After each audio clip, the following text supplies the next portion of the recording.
तो 2026 में बहुत लोगों ने कई उतार-चढ़ाव देखे और मैंने भी। बट इन सब के बीच में मुझे एक मौका मिला कैंची धाम जाने का।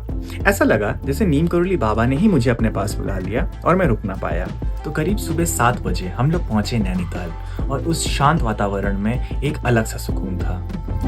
और दिल्ली की गर्मी झेलते हुए जब हम लोग नैनीताल की ठंडी हवाओं के बीच में पहुंचे तो मेरी तो रूह कांप उठी। नैनीताल से हम लोग चले कैंची धाम की ओर और आधे घंटे के इस जर्नी में बस वाले ने सीधा कैंची धाम पे हमें उतारा। सबसे पहले हम लोगों ने अपने होम स्टे में चेक इन किया, जो कि मुझे नहीं पता था कि करीब 1.5 किलोमीटर पहाड़ के ऊपर है। तो हमें खूबसूरत और घने जंगलों के बीच में से पहाड़ चढ़ना था। ये चीज़ मुझे नहीं पता थी। अगर पता होती तो मैं शायद बुक नहीं करता। बट ये भी एक एडवेंचर था जिसे मुझे करने में बहुत मज़ा आया। हरे भरे जंगल और बहती हुई नदी के पास से गुजरते हुए इस एडवेंचर का एक अलग ही रूप था। मेरे साथ मेरे पिताजी भी थे, बट मुझे सच में चिंता हो रही थी कि क्या वो चढ़ पाएंगे। बट वो तो मुझसे ज़्यादा फिट निकले और मैं हांफना शुरू कर दिया था, बट मेरे पापा तो चलते रहे। हमारा होम स्टे तो बहुत ही बढ़िया था।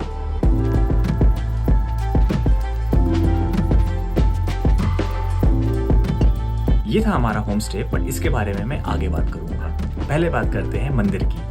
तो मैं और मेरे पिताजी जब तैयार होकर वापस नीचे की ओर उतरे तो हम लोग फिर से वातावरण के बीच में थे और ये एक्सपीरियंस बहुत ही यूनिक था। ऐसा लग रहा था कि हम लोग जंगलों में पद यात्रा करके बाबा जी के पास जा रहे हो।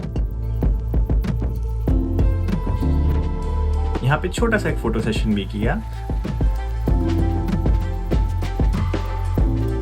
और ये काफी यादगार था हमारे लिए। मैं सच कह रहा हूँ, ये एक बहुत ही यूनिक एक्सपीरियंस था। मंदिर में जब पहुंचे तो वहाँ पे भीड़ बहुत थी। आश्रम का स्ट्रक्चर कुछ ऐसा है कि आप एक लाइन से अंदर घुसते हैं और पूरे आश्रम की परिक्रमा करके उसी रूट से बाहर निकलते हैं। तो आश्रम वालों ने इतने अच्छे से मेंटेन किया है कि आपको कहीं पे रुकने की जरूरत नहीं है। मंदिर में आप जितनी बार चाहे उतनी बार परिक्रमा कर सकते हैं। तो अंदर जाने के बाद आप सारे भगवानों के दर्शन करके बाहर आके प्रसाद भी ले सकते हैं। मुझे बस दुख इस बात का था कि मैं वहाँ पे रुक के हनुमान चालीसा नहीं पढ़ पाया। आश्रम ने श्रद्धालुओं के लिए एक बहुत ही खूबसूरत सा स्पॉट बना के रखा है, जहाँ पे लोग बैठ के शांति से मेडिटेट कर सकते हैं और सेल्फीज और फोटोज ले सकते हैं। और मुझे सबसे अच्छा ये लग रहा है कि एक स्पॉट जहाँ पे मैं बैठा था वहाँ से मेरे को सीधा बाबा जी का मंदिर दिख रहा था और वहीं पे बैठ के मैंने अपना हनुमान चालीसा का जाप किया। ये करने के बाद उस खूबसूरत से वातावरण में जहाँ पे ठंडी हवाएं बह रही थी और हरे कृष्ण के गीत बज रहे थे, मैं तो धन्य हो गया। वहाँ पे कई सारे भोजनालय हैं जहाँ पे आप लोग आराम से खाना खा सकते हैं और उसके बाद लौटते समय कई सारे हम लोगों ने गिफ्ट्स खरीदे। लौटते वक्त एक और चीज़ हुई। असल में हमें नहीं पता था, लेकिन एक बहुत बड़ा मंत्री उस दिन मंदिर में आने वाला था। तो उनके लिए पूरा का पूरा रास्ता रुकवा दिया गया था और एक स्पेशल रास्ते से हम लोगों ने उनके कॉन्वॉय को जाते हुए देखा। और मैं आपको बता दूं, ये काफिला मोदी जी के तेल बचाने के अभियान से पहले का था। और मैं सच बताऊं तो मैंने पहली बार कम से कम 20 या 25 गाड़ियों का ऐसा काफिला देखा। मतलब कि कोई बहुत ही बड़े लेवल का मिनिस्टर था, उनके साथ उनका खुद का एम्बुलेंस, उनका फायर ब्रिगेड, सब कुछ चल रहा था। वेल, ये तो थी बात दर्शन की। अब हम लोग अपना लंच करने के बाद वापस चल दिए अपने होम स्टे की ओर। अब मैं आपको बताता हूँ हमारे होम स्टे के बारे में। तो वापस चलते वक्त आप देख सकते हो कि ये कितने घने जंगलों के बीच में था। तो कम से कम 1.5 किलोमीटर के डिस्टेंस में ये होम स्टे हमारे मंदिर से करीब 9 मिनट की दूरी में था। एंड ठंडे पहाड़ी हवाओं में के बीच में चलते हुए हमें तो बड़ा आनंद आ रहा था।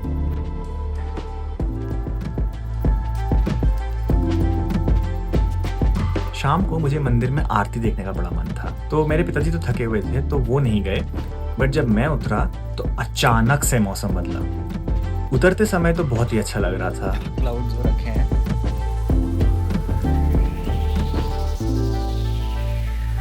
बट मैंने ये बिल्कुल एक्सपेक्ट नहीं किया था कि ऐसे मौसम बदलने वाला है।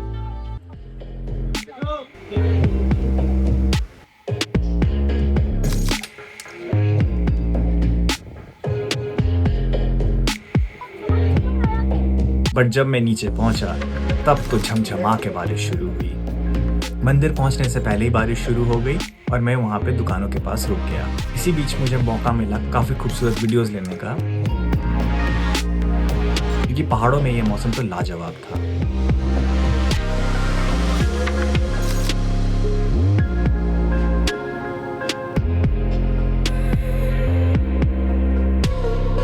थैंकफुली हमारे होमस्टे का ओनर जो था, उसने अपने साथ एक अटेंडेंट भेज दिया था। मुझे डर था कि कहीं मेरी वज़ह से उसको भी दिक्कत ना हो, बट उसने तो कहा कि ये उसके लिए मामूली बात है और उससे मुझे कॉन्फिडेंस मिला वापस चढ़ने के लिए। रात में हम लोगों ने आँगन में बैठ के गिरती हुई बिजली देखी और साथ में एक फ्रेंच टूरिस्ट भी था, जो पिछले 1 महीने से यहाँ पे रह रहा है और रात को वो फ्लूट प्ले कर रहा था।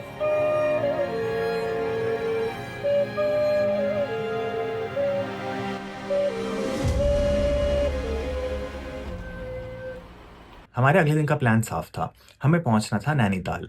तो इस जंगल में आखिरी बार एक सैर करते हुए हम लोग नीचे उतरे और चल दिए नैनीताल की ओर।